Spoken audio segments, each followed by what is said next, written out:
How do? Are you ready for another helping of Granny Love? Today we'll be hearing the poetry of Dawn Betts Green, an editor and professor with a PhD in Library and Information Studies. Most of their publications are academic in nature, but they have poems in Snakebird 2021 and the 2019 anthology Bible Belt Queers. A queer hillbilly originally from the wilds of central Alabama, they currently live in Birmingham with their wife Anna and dog Dewey. And they'll be reading poetry today about their mema, Florene, from Walker County, Alabama. Hey, I'm going to be reading Morning Hair, poem about my Mima when she died. 1. Did anyone think to stop the clock in your room that morning? I know you had one. Hospitals are notorious for keeping time. Were there mirrors to be draped, hung with a bedsheet or quilt, a long ago summer's floral skirt patched into a wedding ring, serving as a doorway, closed for the you that is leaving?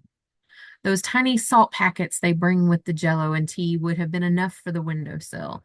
But I know that nurses don't like them opened, and you've not kept bees since you were old enough to marry. There are none to tell. 2.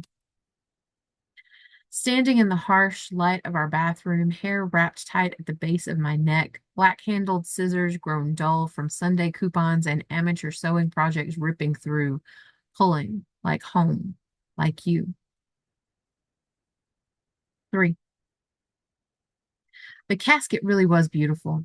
Gray mat with lighter shaded vines covering the outside.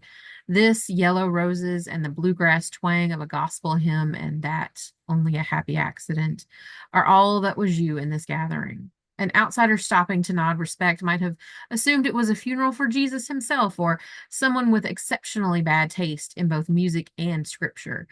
A brimstone and fire discussion of an extreme theology that you would have had no part in.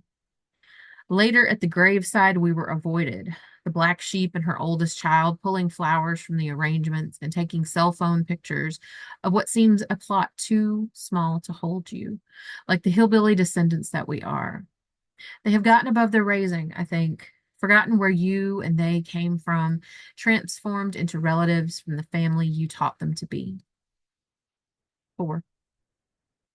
In my living room, on the cheap particle board shelf, you and I stand in front of a patch of thrift, transplanted from at least 3 generations of yards, tall and blooming on slender green stalks, now lying overgrown and unweeded, in a yard I no longer recognize as yours. I thought briefly of releasing my disembodied ponytail into the breeze that scatters early autumn leaves across the chipped red paint of the patio, but there was no longer the feeling of home clinging to the bricks and sticker bushes, and I could not honor you on a stranger's lawn. 5. I told my therapist that I don't really know why we cut our hair to mourn, only that it is a symbol like a veil, like wearing black, like silk ribbons on puzzled boxes of honeybees.